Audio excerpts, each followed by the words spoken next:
Hi everyone, and today video is very special because today I'll be teaching you 3 sitting positions in which you can sit elegantly like a lady wearing your 3 to 5 inches heel and look really elegant and beautiful while you give your media interactions and interview. So sitting like a lady has a lot to do with your controlled body language, the way you keep your hands, the way you keep your back, and the way you cross your legs. So let's go into the video first and then we'll explain every step single by single. Okay. So if you are sitting in a chair like this, okay, which is which has the wheels, which has support down, and this is the office chair. तो अगर आप इस तरह के किसी office chair में बैठ रहे हैं जहां आप इंटरव्यू देने जा रहे हैं या इस तरह का कोई भी चेयर है, तो वो आप हमेशा याद रखिए बैठने से पहले कि ये चेयर बहुत ज्यादा हिलता डुलता ना हो. ठीक है. अगर आपको बहुत ज्यादा हिलता डुलता चेयर होगा तो आपको बैठने में तकलीफ होगी, इसलिए हमेशा चेक कर लीजिए कि चेयर बहुत ज्यादा हिलता डुलता ना हो.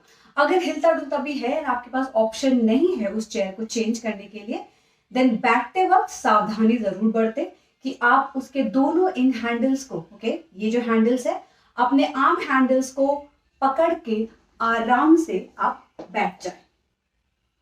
ठीक है. Now the second thing that you need to understand is your shoulders and your back. तो आपके जो शोल्डर वो रोल करके इसको लॉक कर दिए पीछे, तो आपका चेस्ट बाहर आ जाएगा, आपकी बैक स्ट्रेट हो जाएगी और आप आराम से चेयर पे बैठ पाओगे.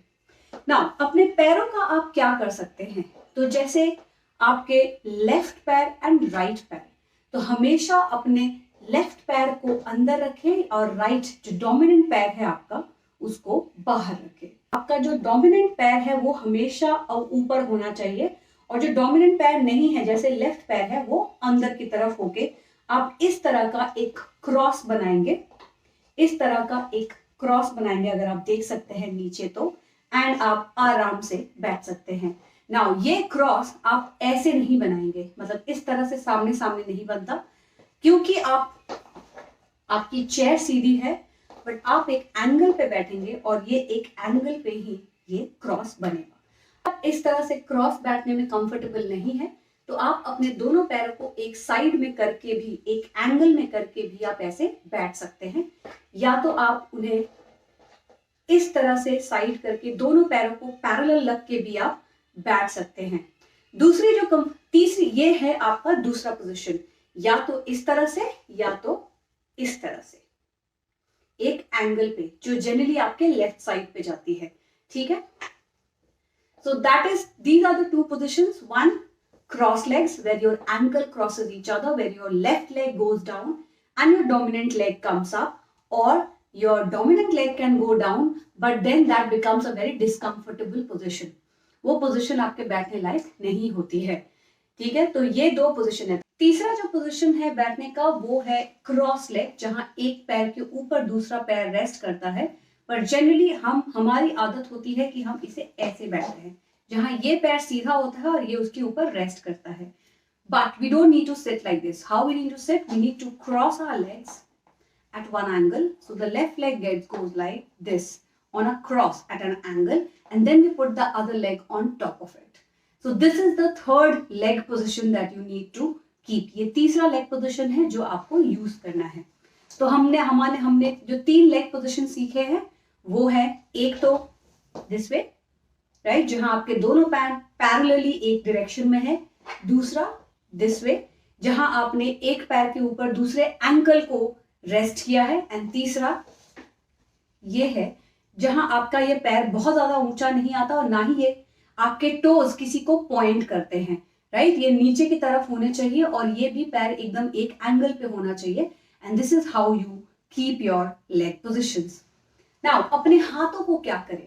अगर आप अपने हाथों से बहुत परेशान हैं, you don't know what to do, then definitely you can use your hands to express a certain thing. कि आप कुछ बात कर रहे हैं या किसी को कुछ समझाना है तो आप उन्हें समझा रहे हैं, तो you use it openly. So keep an open gesture जहां पे आप अपने हाथ यूज करके लोगों को अपनी बात समझा सकते हैं. अदरवाइज आपके हाथ इस तरह से आपके लैप पे रेस्ट कर सकते हैं, चाहे वो ये खुले हाथ है, इस तरह से उन्हें रेस्ट कराइए, या तो इस तरह से उन्हें रेस्ट कराइए, या तो इस तरह से उन्हें रेस्ट कराइए, या तो इस तरह से उन्हें रेस्ट कराइए। आप कोई भी पोजीशन सिलेक्ट कर सकते हैं अपने हाथों को रेस्ट कराने का। ये हमेशा याद रखिए कि क्रॉस कुछ भी मत करिएगा। Don't cross your self, don't hug your self, don't cleanse your self anything, don't fidget with anything. किसी चीज से आप फिजिट नहीं करेंगे, आप क्रॉस नहीं करेंगे, आप किसी चीज को लॉक नहीं करेंगे, और ना ही आप अपने हाथों को इतना स्टिफ रखेंगे कि वो मूवमेंट ना हो। तीसरी चीज जो आपको ध्यान में रखनी है कि आप कितना मूव कर सकते हैं अपने हाथ।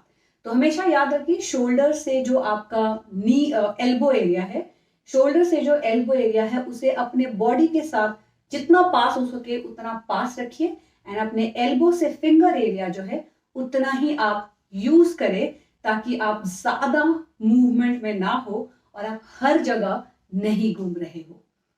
ठीक है, तो इन चीजों का बिल्कुल से ध्यान रखिएगा। हमारा हमेशा आई कांटेक्ट सामने की तरफ रखिए, भले आप बॉडी थोड़ा टिल्ट करके बैठिए, लेग क्रॉस कर लीजिए अपने, ताकि आपके हील्स, आपके शूज इक्वली जमीन पे फिट हो एंड आपको कोई भी पेन या दर्द ना महसूस हो। आई एम होपफुल कि this video will help you in maintaining a body posture while sitting, and it will help you giving you more confidence, क्योंकि ये posture एक कॉन्फिडेंट posture है जहां पे आपके हाथ खुले हैं, आप बात कर सकते हैं, एंड इवन आप अच्छे से लोगों के साथ इंटरेक्ट कर सकते हैं।